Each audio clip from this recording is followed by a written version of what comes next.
Now back to the show. This is The Law Show on CL 650.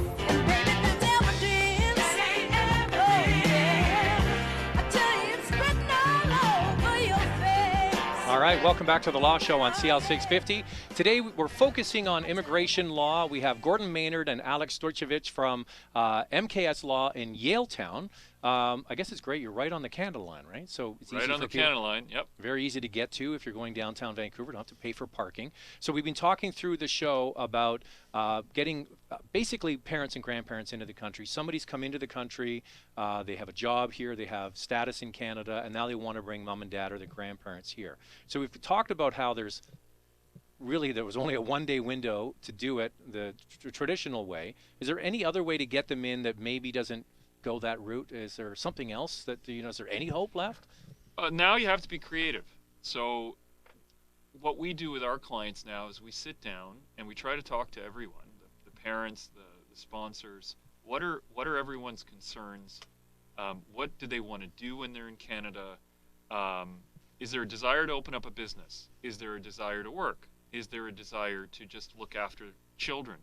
Are they going to be seasonally in Canada, or is this a permanent move? What is their health like? What kind of background do they have? Based on the answers to those questions, it is sometimes possible to look at other alternatives. And those really come down to the individual characteristics of the family that we're dealing with. So what can you give me a scenario? Sure. Some people run into situations where there is no rational answer to what they need to do except keep mother here. Mm-hmm. That's the only option. There's nobody else to take care of her. There's no other resources at home. This is the only option. So at all costs, keep her here. That may have the sufficiency for a humanitarian and compassionate ground application. So the mother comes or the grandma comes and just doesn't go back. Yeah, well, yeah, it's not that simple. I mean, you can't just say, well, she's an overstay, I want her to stay here. Mm-hmm. There has to be more to it than that. Mm-hmm. It's not every situation is going to support a humanitarian and compassionate grounds application. And humanitarian and compassionate grounds applications are very strenuous. They're time-consuming. Your status here is very uncertain during the time that you're here. You need to have financial support because you will not get it otherwise. And you need to have medical coverage. So it's a difficult process, but that may be an option. And it's something we have a lot of experience. Right. Another option may be don't do immigration. Do visiting. Mm-hmm. You do have a super visa option. Yeah, I've heard this. I have a friend of mine whose wife is from mainland China, and she was the one who told me about this super visa. I hadn't really heard about it before. What is it and how does it work? It's the idea that parents should be given greater ease of visiting opportunities, particularly from countries that are visa requiring. If you have a grandmother who lives in England or Germany or Western Europe or the United States, it's easy for them to come to Canada. They hop on a plane and they come here for a visit. But if you're from China or the Eastern Bloc, former Eastern Bloc countries, South America, you need a visa. Mm-hmm. And so you need to apply to come here. And typically it's been very difficult because, say, if you bring mother here, then she's not going to go back. She's going to stay here and make an H&C application. Mm-hmm. And so one of the shifts they made a few years ago was to promote the idea of giving long-term visas to parents to facilitate long-term visits to Canada, up to 2 years at a time.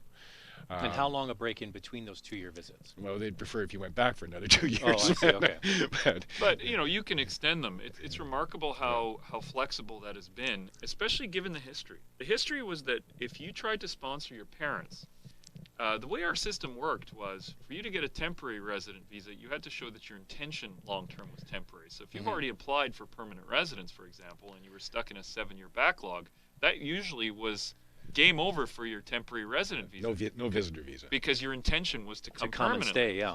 Well, this was actually a good innovation from that perspective, and this was a very sensible reform that the Conservatives came up with, because it actually encouraged people to get visas and at least deal with the well, does that mean I can't come to Canada while I'm waiting for my permanent residence? It at least dealt with that problem.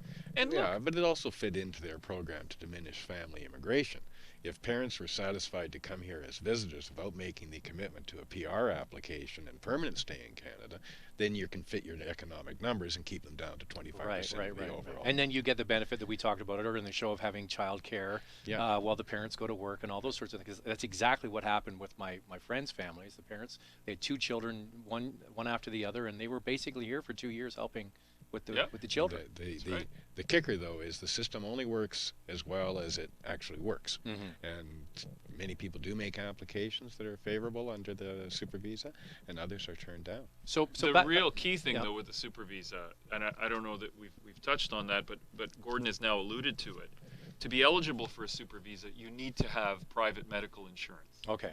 And that private medical insurance is either costly or not costly, depending on whether or not how old you are, pre-existing conditions, So obviously, the older your parents are, the harder it's going to be to get that. And that's more always been the problem. The older your parents are, the harder it is to bring them to Canada. So we'll go back to that initial family member that really has no option but to be with their children to help support them, because at home it's not going to work. There's nothing there for them. So 2 years comes, and then they have to go back.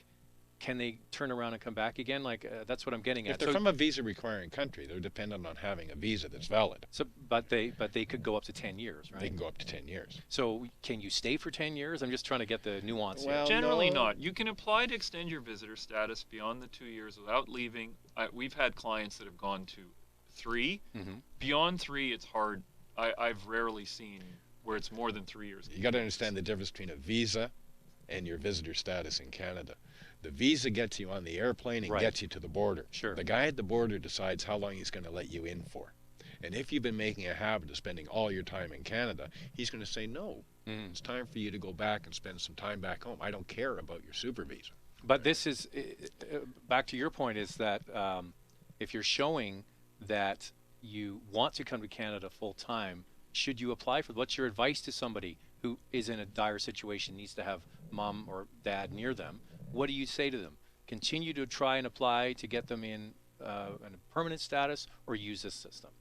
Depends. They're not always, the thing about a super visa is that it may not make sense for everybody's situation. That's right. If you don't have anywhere else to go to, it's not really going to help you very much. No. Because it's short term, though. Short term it will help, but not long term. But there are the types of applicants who really are only immigrating because, and this is why I say it's important to talk to everybody. There are plenty of people whose idea of the kids is to make sure mom and dad have permanent residence, but where mom and dad aren't necessarily wedded to the idea of being here and nowhere else. So, everybody's situation is slightly different. And the super visa can accommodate the parent in that situation, especially where they're not interested in living here and nowhere else right now. So, but that's not a situation we're talking about where they don't have a plan B. This is if there is no plan B, then a super visa is a poor alternative. Right. So so is the H&C application sometimes. Sometimes it's your only hope, but the H&C application can be a very difficult, uncomfortable process. But, we've had very good luck with it in the right circumstances. Certainly, if you're dealing with a single parent, a widow or a widower, where you can show that there really is no family back home, or where there's a really bad situation in the home country, politically, like Eastern Ukraine, or at the moment in Syria or in Iraq. People have been loath in other times to use this system or use the application that is in place because there was a high rate of refusal at one point. But the right application can still work.